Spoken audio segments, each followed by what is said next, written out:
oh, all fried rice is the same. That's not true.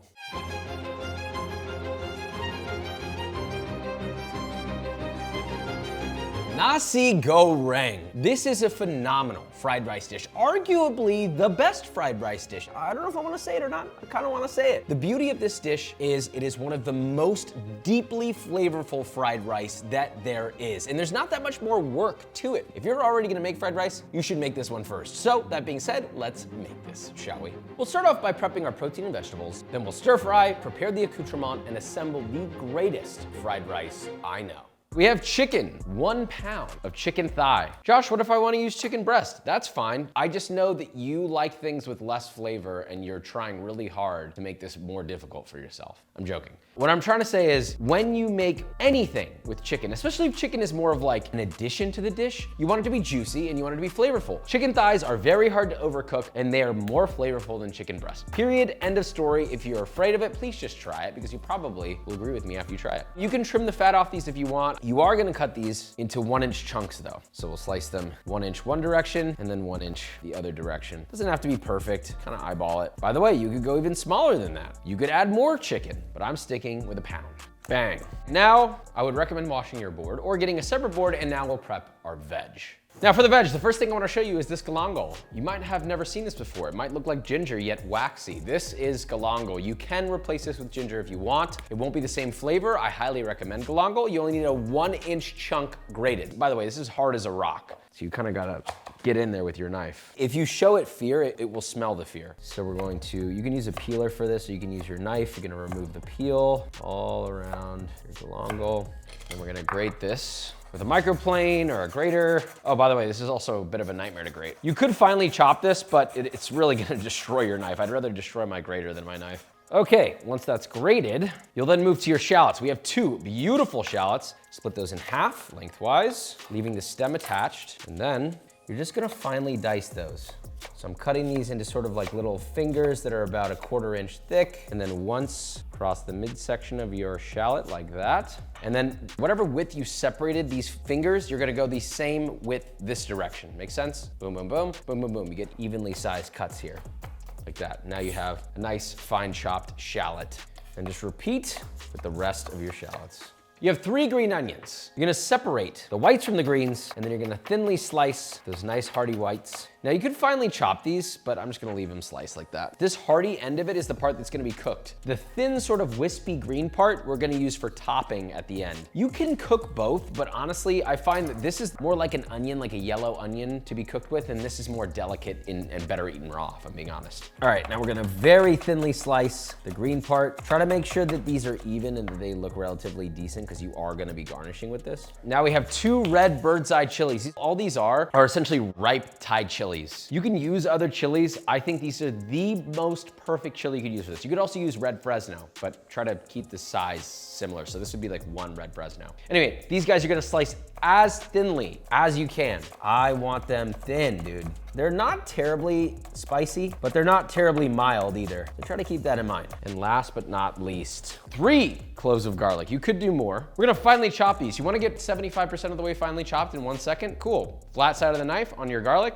Look at that.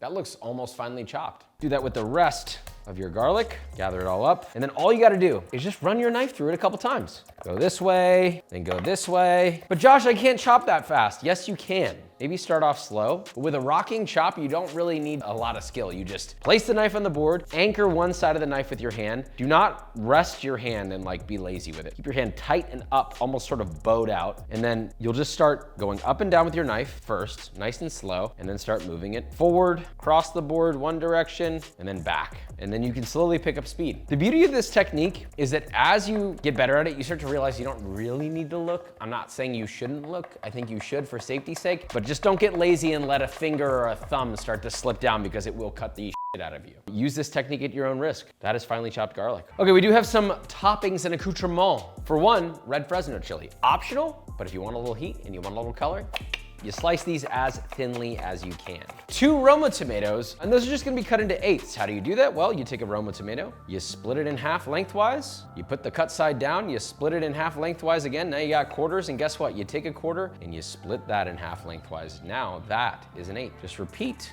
with the rest of your Roma tomatoes. Now, if your Roma tomatoes are really small, you may have to double this quantity of tomato, and you'll probably only quarter them rather than cut them into eighths. These are relatively large, if I'm being honest with you. And last but not least, for a refreshing crunch, a cucumber. This feels like an odd addition to fried rice, and I used to not really be a fan of it, but it just belongs with nasi goreng. So you can cut these into rounds, or you can cut them into obliques. I'm gonna cut them into obliques, I feel like it. So that's basically, you're gonna cut it at a pretty steep bias, slightly under 1/4 of an inch thick. You're probably only gonna need about a half a cucumber for all this, because you're really gonna put like 3 slices on your final dish, but you can do the whole cucumber, f it, snack on it. It is very important, especially for a dish like this, that you have everything pre-cut, prepped. This is where mise en place really makes a difference, so keep that in mind. We got a wok set over high heat. It's been lightly oiled. This needs to be ripping hot when you're cooking this. Unfortunately, you are limited to the output of BTUs that your stove can apply. The higher the BTU, the better when it comes to wok cooking. If you have a wok burner, do that. But at the end of the day, just having a wok helps. So once this is hot, add a couple tablespoons of oil, maybe like 2.5 tablespoons, and then you're gonna swirl that around, get it really, really hot,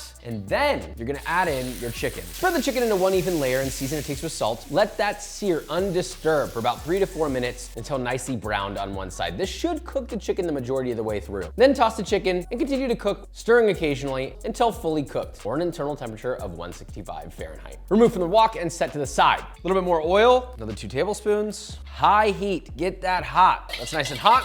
We're gonna add our shallots. It's gonna be nice and loud too.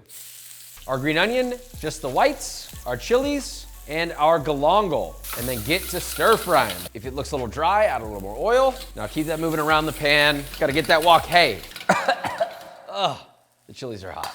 Once those are just softened, you're then gonna add 1 teaspoon of shrimp paste. Saute that, mix that in there, stir fry. And once that gets fragrant, you smell that sort of sweet fermented shrimp flavor. It'll only take a few seconds. You can now add your rice. So we have refrigerated, ice cold rice that was cooked yesterday. That is the optimal type of rice to use. You do not use fresh cooked rice, because fresh cooked rice will just turn into like sludge. A grand total of about 3.5, maybe 4 cups of cooked rice, which is 2 cups of dry. So add that in and stir fry.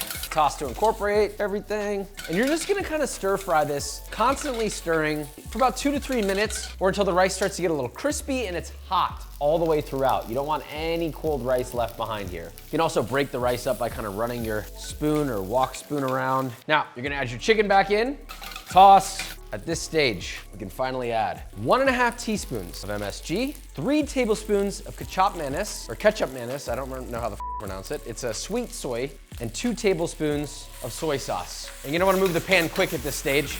Get everything incorporated quickly. It's just about done. You're gonna cut the heat off and finally add your finely chopped garlic. No heat whatsoever. I just want a little bit of the fragrance of the garlic without cooking it. If you saute the garlic in here, which is not necessarily a no-no, first of all, you get a different flavor. Second of all, you risk burning the garlic. I like to do this way because it preserves the raw spiciness of the garlic, which I think adds a ton of really nice garlicky flavors. And just toss that together, perfume the whole thing. Look at this, it's perfect.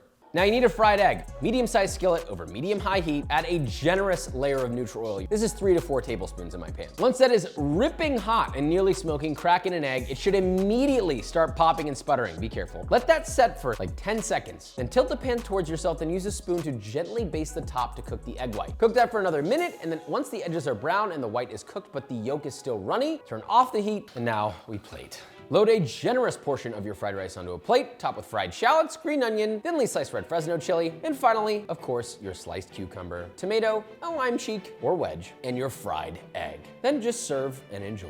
Wow. Serve this alongside a little ramekin of sambal terasi, or really any sambal that you like, but I like this one. And here's how you eat this, very simply. First of all, lime, the whole thing. Egg, I put it right in the center, bang, flip it over, and you just kind of mix it all together. Make it a nice little party, you know? Maybe take a little bit of your sambal, a nice little spoonful, mix that in there too if you want it. If you like it a little extra spicy.